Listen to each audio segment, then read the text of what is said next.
Assalamu alaykum wa rahmatullahi wa barakatuh, mes frères et sœurs. Bienvenue sur votre chaîne, au cœur de l'islam, l'espace où nous plongeons ensemble dans les profondeurs de la foi, de la spiritualité et du rappel sincère. Aujourd'hui, j'aimerais vous emmener dans une réflexion rare et précieuse. Il ne s'agit pas simplement d'un conseil ou d'une exhortation, mais d'une invitation à la discrétion spirituelle, à préserver ce que Dieu vous a confié dans le silence du cœur. Car parfois, Allah choisit un cœur. Il y dépose une lumière, un rêve, une responsabilité, et lorsque cela arrive, tout ne doit pas être exposé. Il faut garder le secret, non par peur, mais par sagesse. Alors, asseyez-vous confortablement, ouvrez vos cœurs, car le message d'aujourd'hui s'adresse à ceux qui portent quelque chose de spécial, sans toujours savoir comment le protéger. Premier, le silence, bouclier du cœur élu. Il existe dans la vie du croyant des instants où le silence devient plus fort que toutes les paroles. Ce n'est pas un silence vide ou timide, mais un silence chargé de lumière, de présence et de sagesse. Lorsqu'un cœur est touché par la foi authentique, il entre parfois dans une forme de relation intime avec le divin où tout n'a pas besoin d'être exprimé. Parler, c'est exposer. Et ce qui est exposé devient vulnérable. Dans notre monde saturé de mots, d'images, de démonstrations, il est devenu presque étrange de se taire. Pourtant, le silence est une forme d'adoration, un acte de confiance. Il signifie « Je n'ai pas besoin de vous prouver ce que Dieu sait déjà ». Et c'est là une maturité spirituelle que beaucoup ne comprennent qu'après avoir trop donné, trop expliqué, trop partagé. Ce que Dieu met dans ton cœur n'est pas toujours destiné à être montré. Il arrive que tu ressentes une paix intérieure, une élévation soudaine, un appel fort vers le bien. Mais ce n'est pas nécessairement le moment d'en parler. Chaque mot précipité est une porte ouverte à la jalousie, à l'interprétation erronée, aux projections extérieures. Le silence devient alors une barrière protectrice, une muraille invisible entre toi et les regards curieux. C'est aussi un acte de gratitude. Tu dis à Allah par ton silence, « Je reconnais la valeur de ton don, je le préserve comme on garde un bijou précieux. » Il ne s'agit pas de devenir froid ou distant, mais discret et conscient.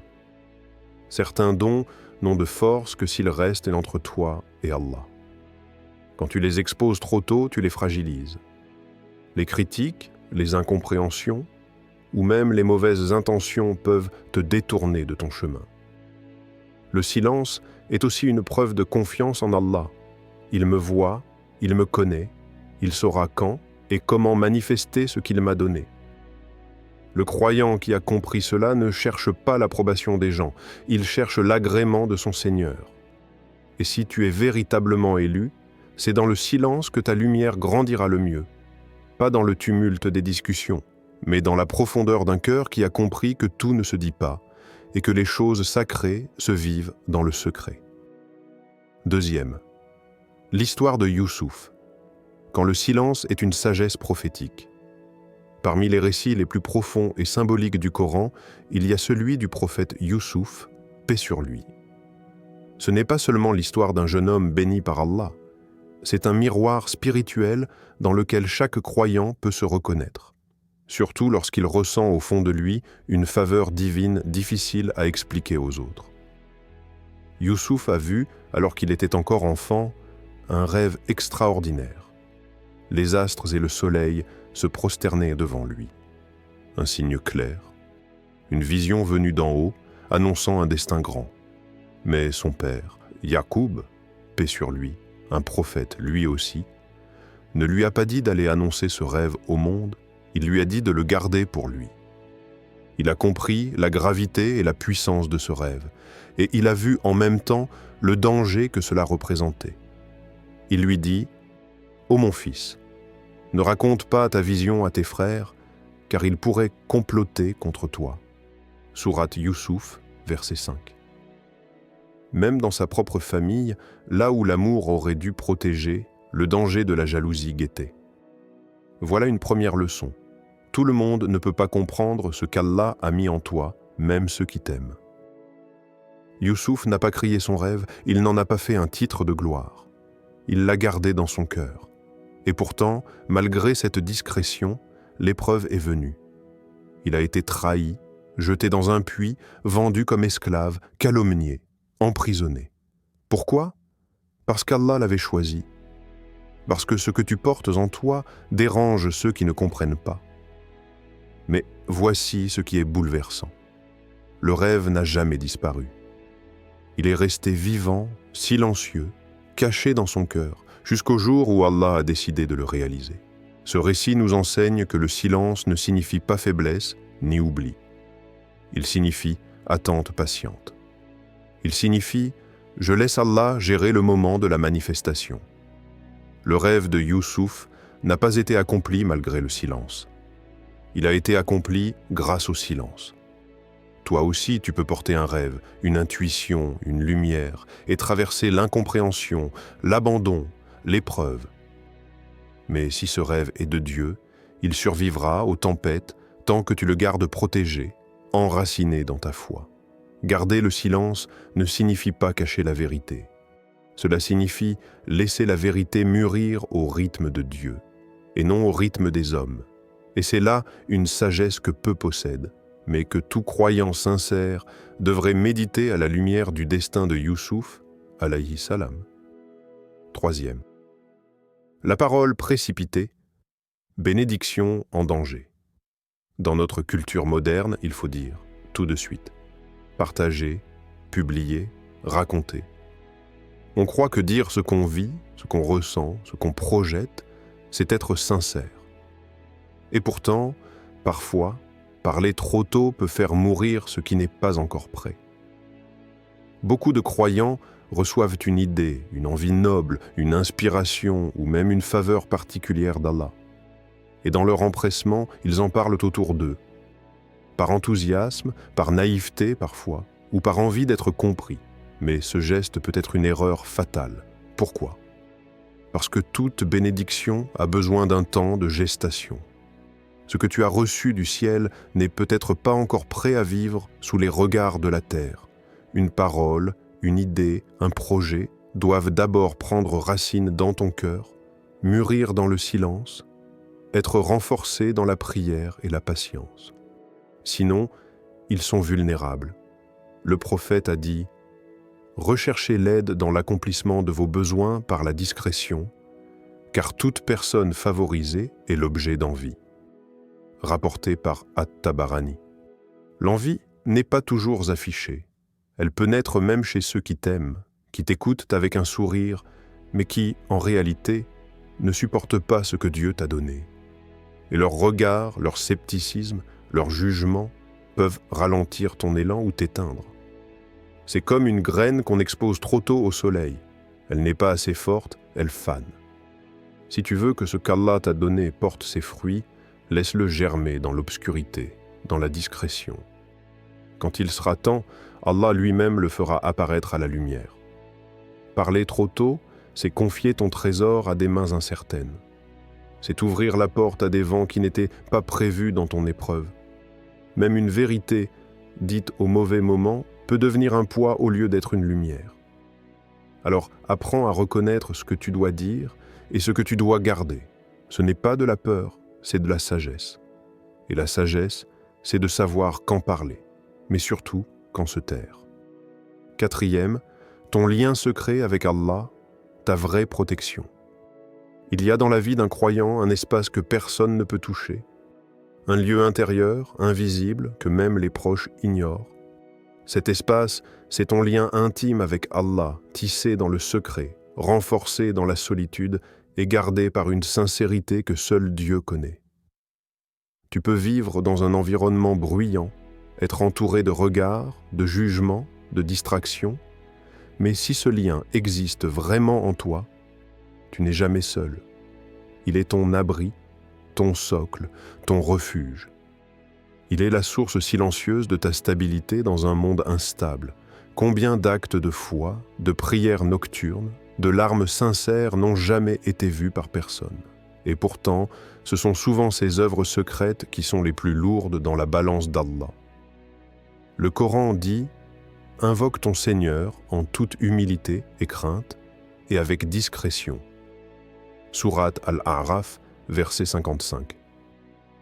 Ce verset nous enseigne que la discrétion n'est pas une faiblesse spirituelle, c'est une noblesse. Elle exprime la maturité du croyant qui ne cherche pas à être applaudi, mais simplement à être entendu par celui qui entend tout, même les soupirs de l'âme. Il y a des larmes que tu verses sans témoin, des prosternations faites dans le noir, des invocations chuchotées entre deux insomnies, ne les minimise jamais. Ce sont des trésors célestes, invisibles aux gens, mais immenses aux yeux d'Allah. Ton lien avec Allah n'est pas un trophée à exhiber. Ce n'est pas une médaille à suspendre autour du cou. C'est une clé que tu gardes contre ta poitrine, qui ouvre des portes que ni l'argent, ni les relations, ni les diplômes ne peuvent ouvrir. Et c'est précisément pour cela qu'il faut protéger ce lien. Ne le banalise pas. Ne l'expose pas. Ne l'offre pas au regard des curieux ou à la langue des bavards. Garde-le comme un secret entre toi et ton Seigneur. C'est ce secret qui te protégera le jour où tout s'écroule autour de toi. C'est lui qui te donnera la force de continuer, même quand tout semble perdu. Les vrais élus d'Allah ont toujours été des gens discrets, des serviteurs effacés, mais ancrés dans la certitude. Leur puissance ne venait pas de leur statut, mais de leur sincérité. Et c'est cette sincérité silencieuse qui résonnait jusque dans les cieux. Alors préserve ton lien, nourris-le dans l'ombre, fortifie-le dans le calme, et rappelle-toi, le secours d'Allah ne vient pas à ceux qui s'exhibent, mais à ceux qui l'invoquent dans l'humilité et la confiance. 5e. Quand ta lumière dérange, ne te justifie pas, avance. Un jour, tu remarqueras peut-être que ta foi, ta sincérité, ou simplement ton chemin spirituel dérange certaines personnes. Tu n'as pourtant rien dit de mal, tu n'as blessé personne. Mais ton présence seule semble troubler. Pourquoi? Parce que parfois, la lumière que tu portes rappelle aux autres ce qu'ils ont éteint en eux, et cette lumière devient une gêne. Pas parce qu'elle est fausse, mais parce qu'elle est vraie. Elle met en évidence ce que certains préfèrent ignorer, leur négligence, leur vide ou leur jalousie. Et cela, c'est une épreuve. Quand Allah dépose en toi une lumière, ce n'est pas toujours pour être aimé. Parfois, c'est pour éclairer un chemin que d'autres refusent de regarder. Et ce rôle n'est pas facile. Tu peux être rejeté, critiqué, exclu, non pas pour une faute, mais pour une faveur divine. Mais dans ces moments-là, rappelle-toi, tu n'as rien à prouver. Tu n'as pas été choisi pour convaincre. Tu n'as pas à expliquer ce que Dieu t'a donné. Tu n'es pas responsable de l'incompréhension des autres. Tu es responsable de rester fidèle à la direction qu'Allah t'a tracée. Certains vont parler de toi, douter de toi, te rabaisser. Laisse-les. Ne gaspille pas ta force à te justifier, continue, avance. Le temps, la constance et les fruits invisibles que ta graine silencieuse fera pousser parleront à ta place. Et souviens-toi, le silence n'est pas une faiblesse. C'est une stratégie divine. Ce que tu vis, Allah le voit. Et ce qu'il veut manifester à travers toi, il le fera, au moment parfait. Car c'est Allah qui décide quand une lumière doit briller et quand elle doit rester cachée. C'est lui qui révèle, qui élève, qui protège. Alors reste humble, reste patient, reste vrai. Tu n'es pas là pour être applaudi. Tu n'es pas là pour être compris. Tu es là pour marcher dans la lumière qu'Allah t'a donnée, même si cette lumière éblouit ceux qui préfèrent l'ombre. Mes frères, mes sœurs, garde précieusement ce qu'Allah t'a confié. Sois comme la graine qui pousse dans l'ombre, en silence, avec certitude. Car ceux qui marchent discrètement dans le secret sont souvent ceux que Dieu élève en pleine lumière. Si ce message t'a touché, n'hésite pas à le partager, à liker, à t'abonner à cette chaîne Au cœur de l'islam pour ne rien rater des rappels sincères et profonds que nous proposons ici. Wassalamu alaykum wa rahmatullahi wa barakatuh.